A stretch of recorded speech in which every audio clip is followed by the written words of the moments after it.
আজকে যারা এখানে এসেছে 2024 লোকসভা ভোটে 20 মে আমাদের যে প্রসূন ব্যানার্জিকে ভোট দেওয়ার সমর্থনে, অনেকে তৃণমূল প্রার্থী ভোট দেওয়ার সমর্থনে আমরা আজকে এখানে হাজির হয়েছি। এবং লাস্ট মনে হয় লাস্ট সভা, তাই তো? এরপরে আর হবে না, কেন আচরণবিধি আছে, আমাদের আর করতে পারা যাবে না। তবে কয়েকটা কথা বলবো ভাই। আজকে যে আপনারা এখানে জানেন, এখানে মূলত আমাদের এদিকটায় বনজপুর অঞ্চলে এখানে ওদিকটায় বিজেপি আছে, এদিকটায় আমি সরাসরি খোলাখুলি কথা বলবো, এদিকটায় সিপিএম আছে আর ওই দিকটায় বিজেপি আছে, এই তো কথা। এই যে সিপিএম কে ভোট কেন আপনারা দেবেন, এই সিপিএম এর অত্যাচার জানেন? আমি একটু আগে দুজনের কথা শুনলাম, কিন্তু এখানে সিপিএম সম্বন্ধে কিছু বলেনি। সিপিএম এখানে 34 বছর ছিল, তাই তো? কিন্তু 34 বছরে কি করেছে জানেন? এই কংগ্রেসের 55,000 লোককে মেরেছে, 55,000 লোককে মেরেছিল। সেই সিপিএম আবার কংগ্রেস এক হয়েছে। আর এই সিপিএম কি করেছেন জানেন? আর একটা বলছি, আপনারা জানেন সাইবাড়ি জানেন তো? সাইবাড়িতে তাদের ভাইদেরকে মেরেছিল, মায়েদেরকে খুন করে কি বলছে তারা, তাদের কি অপরাধ ছিল? তাদের অপরাধ তারা সিপিএম করতো না, কংগ্রেস করতো, যার জন্য তাদের ভাইদেরকে মেরে সেই রক্ত নিয়ে তার মাকে খাইয়েছিল, বুঝলেন? এই সিপিএম, এই নির্লজ্জ সিপিএম 34 বছর ছিল, এদেরকে একটা ভোট দেবেন না। এটা তো আমার হয়তো অনেক দূরে সাইবাড়ি, এই আমদা শ্রীরামপুর, এই আমদা শ্রীরামচন্দ্রপুরে জানেন তারা কংগ্রেস করতো, তাদের হাত কেটে নিয়েছিল, তাদের হাত কবজি থেকে কেটে নিয়েছিল। কেন? তারা কংগ্রেস করতো, এমনকি মায়েদের ঠোঁট পর্যন্ত কেটে নিয়েছিল। এই সিপিএম দেরকে এখানে এক ফোঁটা জায়গা ছাড়বে না, এই সিপিএম কে একদম জায়গা ছাড়বে না একটু। সব ভোটের দিনে আমাদের যত তৃণমূলের লোকেরা আছে একদম সবাই কাঁধে কাঁধ মিলিয়ে এখানে ভোট করবে, এখানে সিপিএম কে 1 ইঞ্চি জায়গা ছাড়বে না, আর ওইদিকে বিজেপি কেও 1 ইঞ্চি জায়গা ছাড়বে না, ওদেরকে একটুও ভয় করবে না। ওরা মমতা ব্যানার্জির স্বপ্নকে, দেশের উন্নয়নকে ওরা স্তব্ধ করে দিতে চাইতে চাই সিপিএম এর কয়েকটা লোক।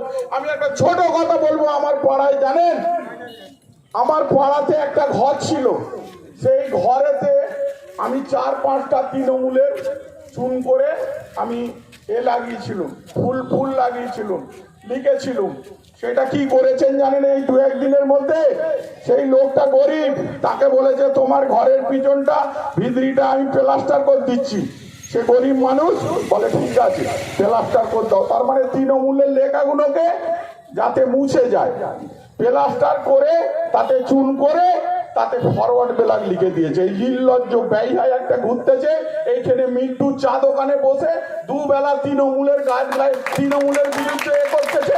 এই নির্লজ্জ ছেলেটা পুরো পশ্চিমবাংলার ও যেন একদম হেড হয়ে গেছে সিপিএম এর, সব জায়গায় এই কীর্তি করতেছে, মানুষকে ভুল বোঝাচ্ছে, অমুক করতেছে। তাই তৃণমূলের লোককে আমি এই বনহরিপুর অঞ্চলে বলবো, আর যেটা সুশীলদা বলে গেল, বলুন তো কি পাইনি আমাদের বনহরিপুরে?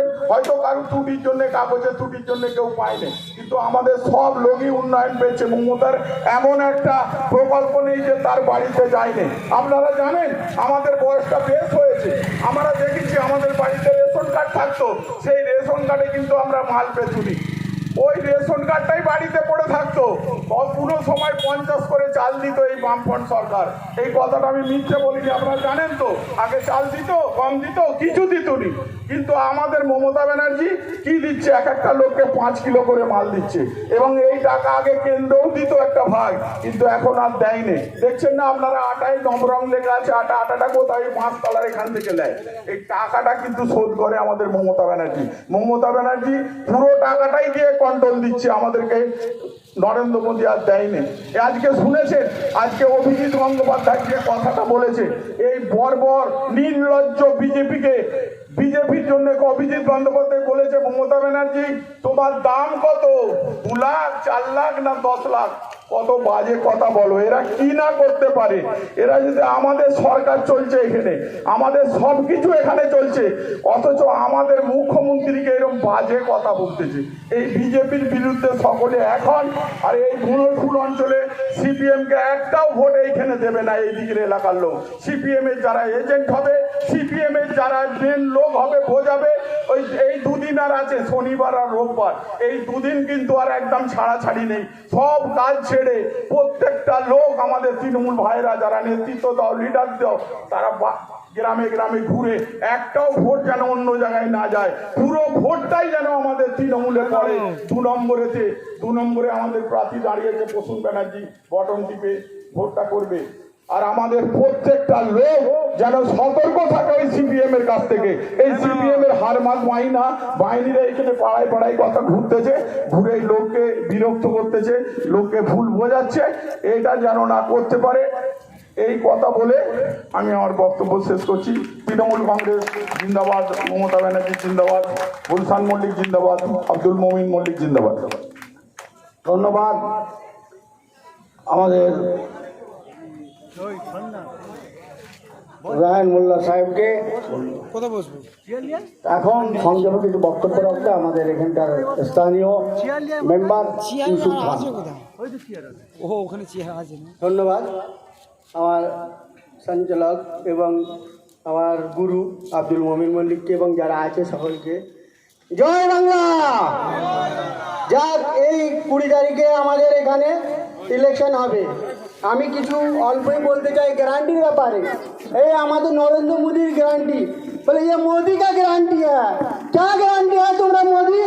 तुम 400 रुपया गैस था, गारंटी दिया था हम आगे कम कर देंगे, बोले चलो जा हमें कम করে দেব, এসে 400 টাকে 1000 করে দিল। এইটাই তোমার গ্যারান্টি? আর মমতা ব্যানার্জির গ্যারান্টি শুনে নাও। মমতা ব্যানার্জি যখন এসছে তখন বলেছিল যে আমি রূপশ্রী দেব, কন্যাশ্রী দেব, স্বাস্থ্য সাথী দেব এবং লক্ষ্মীর ভান্ডার দেব। এটা সবাইকে দিয়েছে, আমরা পাচ্ছি কি পাচ্ছি না? তাহলে এটা কোনটা, কার গ্যারান্টিটা আছে?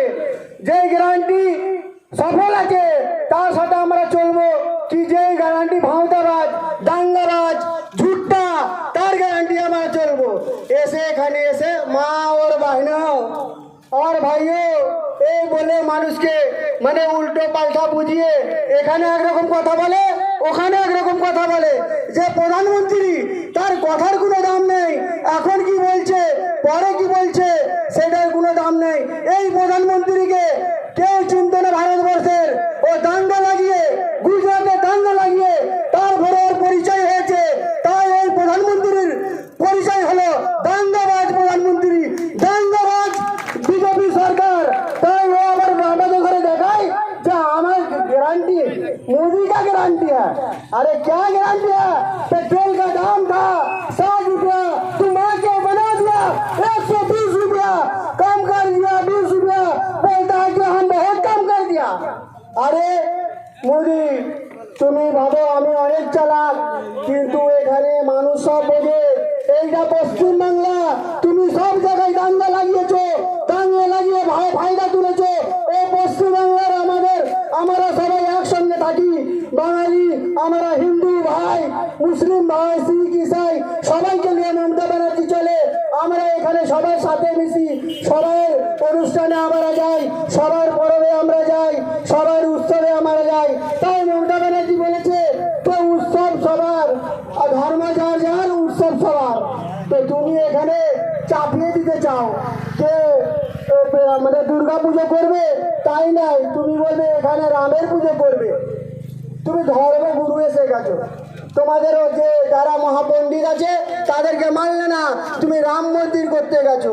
আজকে তোমার ভাঁওতাবাজি সবাই ধরে নিয়েছে। আজকে তোমাকে ভারতবর্ষ থেকে চলে যেতে হবে।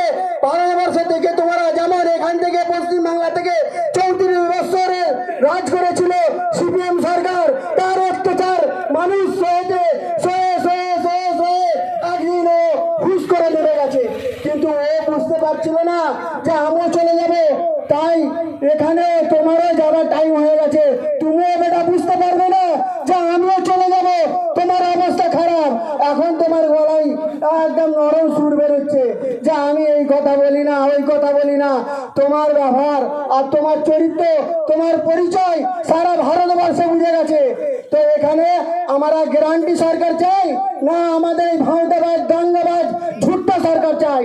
এইটা আমাদেরকে মানে এ করে নিতে হবে, বেছে নিতে হবে যে আমাদেরকে মমতা ব্যানার্জি যে অনুদান দিচ্ছে আমরা তাকে 20 তারিখে ভোট দেবো না ওর কথা মতো ওকে ভোট দেবো। তাই আমি আর বেশি কিছু বলবো না, কারণ যে টাইম নেই। সংক্ষেপে আমার ওস্তাদ আছে, উনি বলবেন। যা আমি এটাই অনুরোধ যে এগুলো ভাবনা চিন্তা করবেন। আমাদের যদি সুস্থ সমাজ চান, সুস্থ সমাজকে রাখতে চাই, লক্ষ্মীর ভান্ডার অব্যাহত রাখতে চান, রূপশ্রী অব্যাহত রাখতে চান এবং যুবশ্রী, স্বাস্থ্যসাথী, কন্যাশ্রী এইগুলো অব্যাহত রাখতে গেলে তাহলে আমি 20 মে সোমবার সকাল সকাল প্রসূন ব্যানার্জিকে তৃণমূল কংগ্রেসের চিহ্নতে 2 নম্বর বোতামটা টিপে সকাল সকাল সবাই মিলে ভোটটা দেবেন। আপনাদের কাছে এটাই আমার অনুরোধ। তাই বলি যে এগুলো মাথায় রাখবেন, কোনটা চান, উন্নয়ন চান আর না উন্নয়ন চান। যারা উন্নয়ন চায় না তারা কিন্তু উন্নয়নের বিরুদ্ধে, তারা কিন্তু এই সিপিএম বা কংগ্রেসকে ভোট দেবে বা এই বিজেপিকে ভোট দেবে। তাদেরকে ভেবে নিতে হবে যে এরা উন্নয়ন চায় না। তো যে উন্নয়ন চায় না তাদের সাথেও আমরা নেই, তবে আমরাও তাদেরকে দেখবো। অবশ্যই আমরা অনেক বছর যে পরিষেবা দিয়েছি, এরপরে কিন্তু আমরাও দেখে দেখে পরিষেবা দেবো। যে আমাদের সাথে নেই তাকেও আমরাও তাদের সাথে থাকবো না। যাক, আমরা সকল একটাই অনুরোধ যে 20 মে আমাদের এখানে সকাল সবাই মিলে ভোট দিয়ে আমরা এই সফল কামনা আমাদের সকলের কাছে অনুরোধ। আমার এই বক্তব্য বলে আমি শেষ করলাম। মমতা ব্যানার্জি জিন্দাবাদ, অভিষেক ব্যানার্জি জিন্দাবাদ, গুলশান মল্লিক জিন্দাবাদ, আব্দুল মনির মল্লিক জিন্দাবাদ। এই বলে আমার বক্তব্য শেষ করলাম। ইউসুফগণকে ধন্যবাদ জানাই, অমূল্যবান বক্তব্য রেখেছে। এইবার আমাদের মধ্যে উপস্থিত আছেন আমাদের বনসুর অঞ্চলের সাধারণ সম্পাদক সুশীল ফৌজদার মহাশয় আছেন, এখানে আমাদের মোস্তাক আছে, আমাদের চাচা আছে, এদিকে আমাদের ইউসুফ খান থেকে আরম্ভ করে, গুলজার খান থেকে আরম্ভ করে, গামা থেকে আরম্ভ করে, আমাদের উপপ্রধান নাসির সেপাই থেকে শুরু করে আমাদের সকল মেম্বার, মানে আমাদের 19টা মেম্বার একটার সম্মুখে বসে আছে, রায়ন্দা বসে আছে, 19টা মেম্বার সকল, অনেকে হয়তো এসছে ভিতরে ভাতরে আছে, এবং আমাদের একটারি লিডারশিপ আছে, আসিফ আছে, সকলকে, এবং আমাদের গ্রুপের কিছু মহিলা এসছে, ওদের রাজ হচ্ছে, ওদের